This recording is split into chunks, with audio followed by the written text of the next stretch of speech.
ನಮಸ್ತೆ ವೀಕ್ಷಕರೇ, ನಾನು ಈ ದಿನ ಕೇವಲ 2 ಬಾಳೆಹಣ್ಣು, ಬೆಲ್ಲ ಮತ್ತು 1 ಕಪ್ಪಷ್ಟು ರವೆಯಲ್ಲಿ ತುಂಬ ಸಾಫ್ಟ್ ಆದ ರುಚಿಯಾದ ಸ್ವೀಟ್ ಮಾಡೋದು ಹೇಗೆ ಅಂತ ತೋರಿಸ್ಕೊಡ್ತಾ ಇದ್ದೀನಿ. ಒಂದ್ಸರಿ ಟ್ರೈ ಮಾಡಿ ನೋಡಿ, ತುಂಬಾ ರುಚಿಯಾಗಿರುತ್ತೆ. ಹಾಗೆ ನಿಮಗೆ ಈ ವಿಡಿಯೋ ಇಷ್ಟ ಆದರೆ ಪ್ಲೀಸ್ ವಿಡಿಯೋನ ಲೈಕ್ ಮಾಡಿ ಮತ್ತು ಚಾನಲ್ಗೆ ಸಬ್ಸ್ಕ್ರೈಬ್ ಮಾಡಿ. ಈಗ ಸ್ವೀಟ್ ಮಾಡೋದು ಹೇಗೆ ಅಂತ ನೋಡ್ಕೊಳ್ಳೋಣ ಬನ್ನಿ. ಮೊದಲು ಮಿಕ್ಸಿ ಜಾರ್ಗೆ ಅರ್ಧ ಕಪ್ಪಷ್ಟು ಬೆಲ್ಲ ಹಾಕಿ ಪುಡಿ ಮಾಡ್ಕೊಳ್ತಾ ಇದ್ದೀನಿ.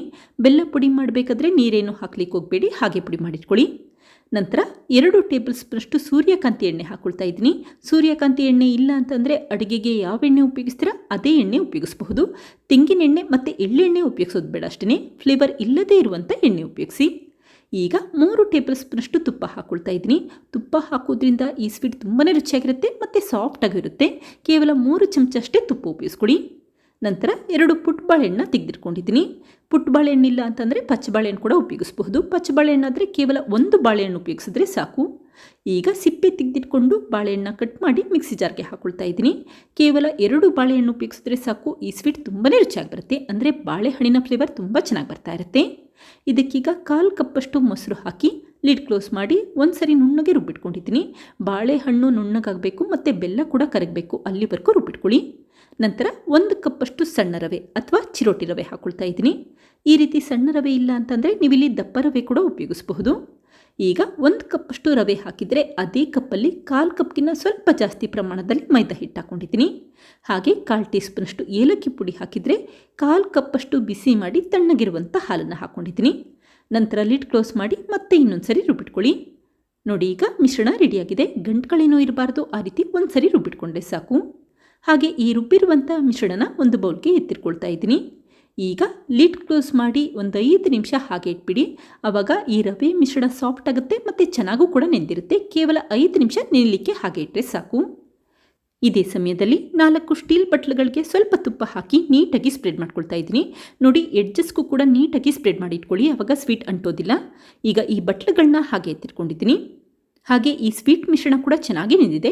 5 ನಿಮಿಷ ನೆನೆಸಿಟ್ಕೊಂಡ್ರೆ ಸಾಕು. ರವೆ ಸಾಫ್ಟ್ ಆಗುತ್ತೆ ಮತ್ತು ಈ ರೀತಿ ಮಿಶ್ರಣ ಗಟ್ಟಿಯಾಗಿದ್ದರೆ ಚೆನ್ನಾಗಿ ನೆಂದಿದೆ ಅಂತ ಅರ್ಥ. ನಂತರ ಮತ್ತೆ 3 ಟೇಬಲ್ ಸ್ಪೂನಷ್ಟು ಬಿಸಿ ಮಾಡಿ ತಣ್ಣಗಿರುವಂಥ ಹಾಲನ್ನು ಹಾಕ್ಕೊಳ್ತಾ ಇದ್ದೀನಿ. ಈಗ ನೀಟಾಗಿ ಮಿಕ್ಸ್ ಮಾಡಿಟ್ಕೊಳ್ಳಿ. ಈ ಮಿಶ್ರಣ ಇಡ್ಲಿ ಹಿಟ್ಟಿರುತ್ತಲ್ಲ, ಆ ಕನ್ಸಿಸ್ಟೆನ್ಸಿಯಲ್ಲಿ ಮಾಡಿಟ್ಕೊಳ್ಳಿ. ತುಂಬ ತೆಳುವಾಗೂ ಇರಬಾರ್ದು ಮತ್ತು ತುಂಬ ಗಟ್ಟಿಯಾಗೂ ಇರಬಾರ್ದು. ಈ ಕನ್ಸಿಸ್ಟೆನ್ಸಿಯಲ್ಲಿ ಮಾಡಿಟ್ಕೊಂಡ್ರೆ ಸಾಕು. ನಂತರ ಒಂದು ಜರಡಿ ಇಟ್ಟಿದ್ರೆ 1/4 ಟೀ ಸ್ಪೂನಷ್ಟು ಅಡುಗೆ ಸೋಡಾ ಹಾಗೆ 1 ಟೀ ಸ್ಪೂನಷ್ಟು ಬೇಕಿಂಗ್ ಪೌಡರ್ ಹಾಕಿ ಜರಡಿ ಮಾಡ್ಕೊಳ್ತಾ ಇದ್ದೀನಿ. ಜರಡಿ ಮಾಡ್ಕೊಳ್ಳೋದ್ರಿಂದ ಸೋಡಾ ಮತ್ತು ಬೇಕಿಂಗ್ ಪೌಡರಲ್ಲಿ ಸಣ್ಣ ಪುಟ್ಟ ಗಂಟುಗಳಿದ್ರೆ ಅದೆಲ್ಲ ಹೊಟ್ಟೋಗುತ್ತೆ. ನಂತರ ಮತ್ತೆ ಒಂದ್ಸರಿ ನೀಟಾಗಿ ಮಿಕ್ಸ್ ಮಾಡಿಟ್ಕೊಂಡಿದ್ದೀನಿ.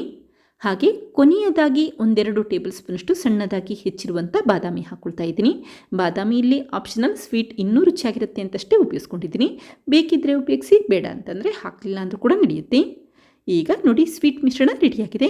ತಕ್ಷಣವೇ ಈ ಮಾಡಿಟ್ಟಂಥ ಸ್ವೀಟ್ ಮಿಶ್ರಣನ ಬಟ್ಲುಗಳಿಗೆ ಹಾಕ್ಕೊಳ್ತಾ ಇದ್ದೀನಿ. ಬಟ್ಲು ತುಂಬ ಹಾಕ್ಲಿಕ್ಕೆ ಹೋಗಬೇಡಿ, 3/4 ಭಾಗದಷ್ಟು ಸ್ವೀಟ್ ಮಿಶ್ರಣ ಹಾಕಿದ್ರೆ ಸಾಕು. ಹಾಗೆ ಈ ರೀತಿ ಬಟ್ಲಿಗೆ ಸ್ವೀಟ್ ಮಿಶ್ರಣ ಹಾಕಿದ ನಂತರ ಬಟ್ಲುಗಳನ್ನ 1-2 ಬಾರಿ ಮೇಲಕ್ಕೆ ಟ್ಯಾಪ್ ಮಾಡ್ಕೊಳ್ಳಿ. ಆವಾಗ ಈ ಸ್ವೀಟ್ ಮಿಶ್ರಣದಲ್ಲಿ ಏರ್ ಬಬಲ್ಸ್ ಇದ್ದರೆ ಅದೆಲ್ಲ ಹೊರಟೋಗುತ್ತೆ ಅಂತಷ್ಟೇ. ಕೊನೆಯದಾಗಿ ಸ್ವಲ್ಪ ಕಟ್ ಮಾಡಿರುವಂಥ ಬಾದಾಮಿ ಹಾಗೆ ಸ್ವಲ್ಪ ಬಿಳಿ ಎಳ್ಳಿಂದ ಡೆಕೋರೇಟ್ ಮಾಡ್ಕೊಳ್ತಾ ಇದ್ದೀನಿ. ಬಾದಾಮಿ ಮತ್ತು ಬಿಳಿ ಎಳ್ಳಿಲಿ ಆಪ್ಷನಲ್, ನೋಡಲಿಕ್ಕೆ ಚೆನ್ನಾಗಿ ಕಾಣುತ್ತೆ ಅಂತಷ್ಟೇ ಉಪಯೋಗಿಸ್ಕೊಂಡಿದ್ದೀನಿ. ಈಗ ಒಂದು ಬಾಣಲಿಯ ಮಧ್ಯಭಾಗಕ್ಕೆ ಕುಕ್ಕರ್ ಪ್ಲೇಟ್ ಇಟ್ಕೊಳ್ತಾ ಇದ್ದೀನಿ. ನಂತರ ಲಿಡ್ ಕ್ಲೋಸ್ ಮಾಡಿ ಒಂದು 5 ನಿಮಿಷ ಉರಿನ ಮೀಡಿಯಂ ಫ್ಲೇಮಲ್ಲಿ ಇಟ್ಕೊಂಡು ಬಿಸಿ ಮಾಡಲಿಕ್ಕೆ ಇಟ್ಕೊಳ್ಳಿ. ಈಗ ಬಾಣಲಿ ಬಿಸಿಯಾಗಿದೆ. ತಕ್ಷಣವೇ ಬಟ್ಲುಗಳನ್ನ ಮಧ್ಯಭಾಗಕ್ಕೆ ಜೋಡಿಸ್ಕೊಳ್ತಾ ಇದ್ದೀನಿ. ಹಾಗೆ ಲಿಡ್ ಕ್ಲೋಸ್ ಮಾಡಿ 25-30 ನಿಮಿಷ ಉರಿನ ಮೀಡಿಯಂ ಫ್ಲೇಮ್ಗಿಂತ ಸ್ವಲ್ಪ ಕಡಿಮೆ ಅಥವಾ ಲೋ ಫ್ಲೇಮಲ್ಲಿ ಇಟ್ಕೊಂಡು ಬೇಲಿಕಿಟ್ಕೊಳ್ಳಿ. ಈಗ ನೋಡಿ, 30 ನಿಮಿಷ ಆಗಿದೆ. ಈ ರೀತಿ ಒಂದು ಸಣ್ಣ ಕಡ್ಡಿ ಅಥವಾ ಟೂತ್ ಪಿಕ್ ಹಾಕಿದ್ರೆ ಈ ಸ್ವೀಟ್ ಅಂಟಬಾರ್ದು, ಆವಾಗ ಚೆನ್ನಾಗಿ ಬೆಂದಿದೆ ಅಂತ ಅರ್ಥ. ತಕ್ಷಣವೇ ಸ್ಟವ್ ಆಫ್ ಮಾಡಿಕೊಂಡು ನಿಧಾನಕ್ಕೆ ಬಟ್ಲುಗಳನ್ನ ಎತ್ತಿಟ್ಕೊಳ್ಳಿ.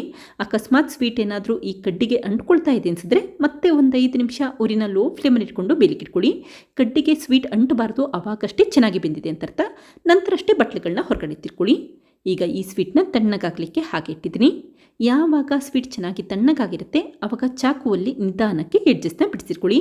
ಹಾಗೆ ಬಟ್ಲಲ್ಲಿ ನಿಧಾನಕ್ಕೆ ಸ್ವೀಟ್ನ ಬಿಡಿಸಿಟ್ಕೊಂಡಿದ್ದೀನಿ. ನೋಡಿ, ಸ್ವೀಟ್ ಎಷ್ಟು ಚೆನ್ನಾಗಿ ಪರ್ಫೆಕ್ಟಾಗಿ ಬಂದಿದೆ ಅಂತ ಗೊತ್ತಾಗ್ತಾ ಇದೆ ಮತ್ತು ತುಂಬಾ ರುಚಿಯಾಗಿರುತ್ತೆ. ಹಾಗೆ ಈ ಸ್ವೀಟ್ನ ನೀವು ಬಾಳೆಹಣ್ಣು ಬೆಲ್ಲ ಮತ್ತು ರವೆಯಲ್ಲಿ ಮಾಡಿದಂಥ ಕೇಕ್ ಅಂತ ಕೂಡ ಅನ್ಬಹುದು. ನೀವು ಮಕ್ಕಳಿಗೆ ಬೇಕರಿಯಿಂದ ಕೇಕ್ ತರಿಸೋದಕ್ಕಿಂತ ಈ ರೀತಿ ಮನೆಯಲ್ಲೇ ಆರೋಗ್ಯಕರವಾಗಿ ಮಾಡಿ ನೋಡಿ, ಖಂಡಿತ ಇಷ್ಟಪಡ್ತಾರೆ. ಮತ್ತು ಈ ಸ್ವೀಟಲ್ಲಿ ಬಾಳೆಹಣ್ಣು ಮತ್ತು ಬೆಲ್ಲದ ಫ್ಲೇವರ್ ತುಂಬ ಚೆನ್ನಾಗಿ ಬರ್ತಾ ಇರುತ್ತೆ. ಈಗ ಈ ಸ್ವೀಟ್ನ ಚಾಕುವಲ್ಲಿ ಕಟ್ ಮಾಡಿಟ್ಕೊಂಡಿದ್ದೀನಿ. ನೋಡಿ, ಸ್ವೀಟ್ ಒಳಭಾಗ ಎಲ್ಲ ಎಷ್ಟು ಚೆನ್ನಾಗಿ ಬೆಂದಿದೆ ಅಂತ ಗೊತ್ತಾಗ್ತಾ ಇದೆ. ಆದಷ್ಟು ಈ ಸ್ವೀಟ್ ತಣ್ಣಗಾದ ನಂತರ ಅಷ್ಟೇ ಚಾಕುವಲ್ಲಿ ಕಟ್ ಮಾಡಿಟ್ಕೊಳ್ಳಿ, ಆವಾಗ ಸ್ವೀಟ್ ಒಳಭಾಗ ಕೂಡ ಚೆನ್ನಾಗಿ ಬೆಂದಿರುತ್ತೆ. ನೋಡಿ ಯಾವ ರೀತಿ ಸಾಫ್ಟಾಗಿ ಬಂದಿದೆ ಅಂತ ಗೊತ್ತಾಗ್ತಾ ಇದೆ. ಕೇಕ್ ಮಾಡಬೇಕಾದ್ರೆ ಮೊಟ್ಟೆ ಹಾಕಿದ್ರೆ ಯಾವ ರೀತಿ ಸಾಫ್ಟಾಗಿರುತ್ತೆ ಅದೇ ರೀತಿ ಈ ಕೇಕ್ ಕೂಡ ತುಂಬಾ ಸಾಫ್ಟಾಗಿರುತ್ತೆ. ಒಂದ್ಸರಿ ಟ್ರೈ ಮಾಡಿ ನೋಡಿ, ಖಂಡಿತ ಮತ್ತೆ ಮಾಡ್ತೀರಾ. ಈಗ ಉಳಿದಿರುವಂಥ ಸ್ವೀಟ್ನು ಕೂಡ ಸಣ್ಣ ಸಣ್ಣದಾಗಿ ಕಟ್ ಮಾಡ್ಕೊಳ್ತಾ ಇದ್ದೀನಿ. ಈ ಸ್ವೀಟ್ ಪೀಸಸ್ಗಳನ್ನ ನೀವು ಸ್ಟೋರ್ ಮಾಡಿ ಕೂಡ ಇಡಬಹುದು. ಹೊರಗಡೆ ಇಟ್ಟರು ಕೂಡ 3 ರಿಂದ 4 ದಿನ ತನಕ ಸ್ಟೋರ್ ಮಾಡ್ಕೋಬಹುದು. ಆದಷ್ಟು ಯಾವುದಾದ್ರೂ ಸ್ಟೀಲ್ ಬಾಕ್ಸ್ ಅಥವಾ ಏರ್ಟೈಟ್ ಬಾಕ್ಸಲ್ಲಿ ಸ್ಟೋರ್ ಮಾಡಿಟ್ಕೊಳ್ಳಿ. ನೀವು ಫ್ರಿಜ್ಜಲ್ಲಿಟ್ಟರೆ 1 ವಾರದ ತನಕ ಸ್ಟೋರ್ ಮಾಡ್ಕೋಬಹುದು, ಹಾಳಾಗೋದಿಲ್ಲ, ಅಷ್ಟೇ ರುಚಿಯಾಗಿರುತ್ತೆ. ನೋಡಿದ್ರಲ್ಲ ಫ್ರೆಂಡ್ಸ್, ಎಷ್ಟು ಸುಲಭವಾಗಿ ಬಾಳೆಹಣ್ಣು ಬೆಲ್ಲ ಮತ್ತು ರವೆ ಉಪಯೋಗಿಸ್ಕೊಂಡು ಆರೋಗ್ಯಕರವಾದ ಒಂದು ಸ್ವೀಟ್ ಯಾವ ರೀತಿ ಮಾಡಿದೆ ಅಂತ ಗೊತ್ತಾಯ್ತಲ್ವಾ. ನೀವು ಕೂಡ ಟ್ರೈ ಮಾಡಿ ನೋಡಿ, ಮಕ್ಕಳಿಗಂತೂ ತುಂಬ ಇಷ್ಟ ಆಗುತ್ತೆ. Thank you. ಲೈಕ್ ಮಾಡಿ ಮತ್ತು ಸಬ್ಸ್ಕ್ರೈಬ್ ಮಾಡಿ.